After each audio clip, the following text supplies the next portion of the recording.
Well, here I go. Today I'm painting a promotional image from the 1999 film Deep Blue Sea. I think this is the best shark film that's ever been made. And people might find that controversial because, of course, Jaws exist.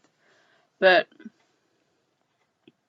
I don't think Jaws, at least the first one, is a shark film. I'm doing air brackets when I say shark film, because of course it's a film about a shark, but it's not the same, it doesn't have the same tropes or atmosphere as sharks, or like low budget cheapness that shark films have, which I think is most of their charm, how they're made.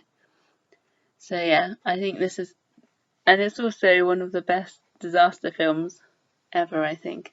And I'll tell you why, because you can't just say things like this without it expanding. I think there's the perfect amount of people, like main characters. So you've got this lady, she's like the sexy lady, Carter, who's the shark wrangler, Samuel Jackson, who's like the rich guy, LL Cool J, he's the chef,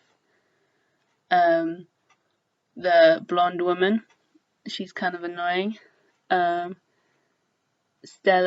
whatever is that Swedish guy, he's the this weedy coward guy, and then yeah, so that's 7 main characters. So there's enough that you get invested in each of their character, and they can all have their own backgrounds and stories, but there's enough that they can be killed off. So that's good, because you want to get emotionally invested, but no, there's consequences happening. Because when random people die who you don't really know in the film, this doesn't really matter. So yeah, so that's one of the main reasons it's very good. The second, I mean, anything where people are trapped and they're trying to get out, be it in space, trying to get back to Earth, or underwater, or in a burning building or something, I think that's always makes for good, especially it's they're being slowly having to figure their way out of this. I think that always makes for a good disaster film or shark film. Yeah, maybe this is, even though it is a very good shark film, it's also primarily a disaster film also. So that's pretty good. And they're messing with the sharks. If you've seen the film, you know they're messing with the sharks to make them smarter, because they're doing some research for dementia, because the sharks brains don't age. I don't know if this is true, this is what they say in the film. The sharks' brains don't age. But yeah, at the beginning we don't know they're messing with the sharks, we don't know they're modified, but they are. And yeah, they're playing with nature. And this is why I think it's also good, because I would be spoilers now. The 2 people left alive are LL Cool J, who is the chef, and I think they just call him Chef, I don't think he has a name, and Carter.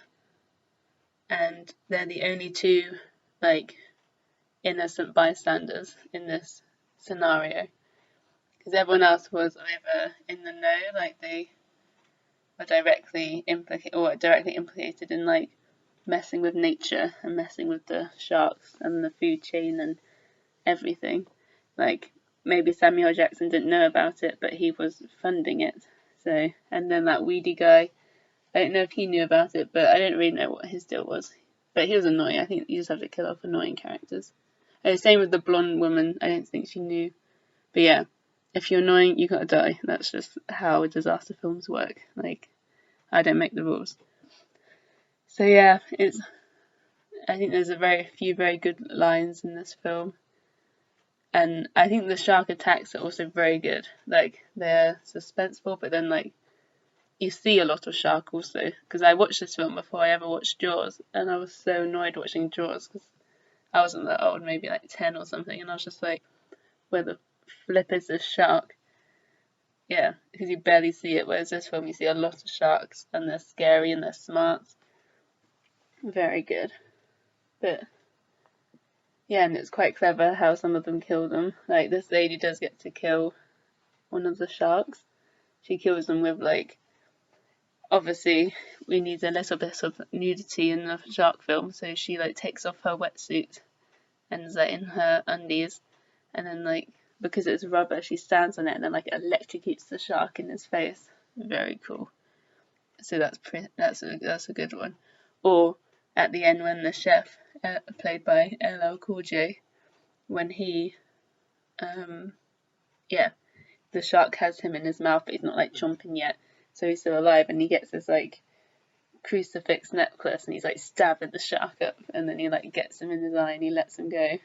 So yeah, everyone at least once is like at least in peril, or they literally like get eaten. So yeah, it's very, very compelling watch, I would say. Yeah, and it's nice that the sharks are girls also. It's like in Jurassic Park or something. I think it's always fun. Or like, is Godzilla also a girl? I don't know. I think it's always fun when it's like these like female monsters. Well, monsters. They're sharks that they mess with, but they're pretty monstrous in this film. So yeah. And what else can I say about? Oh, there's a great scene. When I first watched it, it blew my mind. Like Samuel Jackson is doing this big speech. Like the sharks already like killed Stellan Skarsgård, whatever his name is, and like they're all freaking out. And there's been a storm, and they're trapped in the underwater levels of this like research base. And yeah, he's like trying to give a motivational speech, and he's like, he basically confessed to like murder and cannibalism, which is a weird thing, because he'd gone on this trip previously in the film, which could have been a fun prequel, but they never went into it, where he went on like a skiing trip and there's an avalanche, and then they had to like get out, and then in the film he has a line, I can't remember the numbers of it, but it was like 7 of us went in and only 5 came out, and it was like, we made a pact to say that it was the code that got to the other 2, but that's not the truth, because yeah, basically he's saying how they shouldn't turn on each other, because that's what he did in the avalanche, because like humans are the most dangerous of all or something. So that's pretty good anyways. But then while he's like getting to the peak of this speech, he's like being like, well, we have all got to stick together. And when he says together, the shark like jumps out of this like pool where the submarine goes down, like, and then like grabs him and eats him up. It's mental, and they're all screaming, and it's just, you don't expect it. It's very good. It's like, yeah, it's a very compelling watch. Oh, sorry about that, Corona. But yeah, it's a very, very, I mean, I don't know, I just watch it and smile. It just makes me so happy. I think also because it's one of those films where like every line is like a key line. Like every single sentence could be like on the poster or something.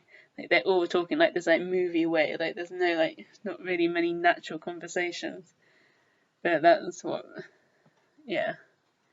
But I think it's really nice, because I was thinking it'd be so fun to make a movie where every line is just like these really like, yeah, weighted lines that are like so dramatic all the time. But then I realised they've already made this, so yeah, they're already done. No need to make it again. So yeah, that's what that's about. Yeah, so here I am just putting the finishing touches to this shark painting. Yeah, I don't think I've never seen like big sharks. Pretty sad. I've only seen the little ones they have in aquariums, and they're never the same. When you're a kid, it was like, oh, there's a shark there, and you think it's gonna be some like great white scary shark, but that's not the case. It's like some little fella, like couldn't even eat like a goldfish or something. You're like, oh, I guess you're technically a shark, but I'm not into that life. And I think I write, yeah, that deep blue sea, but I decide against doing it with the brush. There's this great tool on paint actually. Just changing the subject. It's like I'm going to use it in a second. I get rid of this. And it's like, I know it's called, it's like you make a line and it's like, like it connects to make a shape. So like you go at the angle, yeah, so you like go and then make a shape. And you can you can like draw with this and stuff. It's lots of fun. Yeah.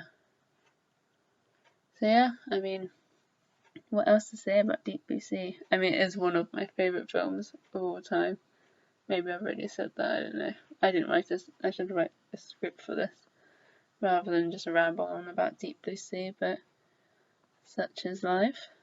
Here we go. Deep Blue Sea. There's another film called The Deep Blue Sea, and it's like some lame war film, and I was like, about like, you know, like romantic, like atonement kind of level stuff, and I was like, I mean, why would you name that the same? Like, this is like iconic level film. Why would you name it the same as that? But anyways, here I am putting the final touches, the Deep Blue Sea. Just putting that, putting the little lines and the letters. And yeah, it'll be done. Yeah, there we go. Have that. Read it and weep.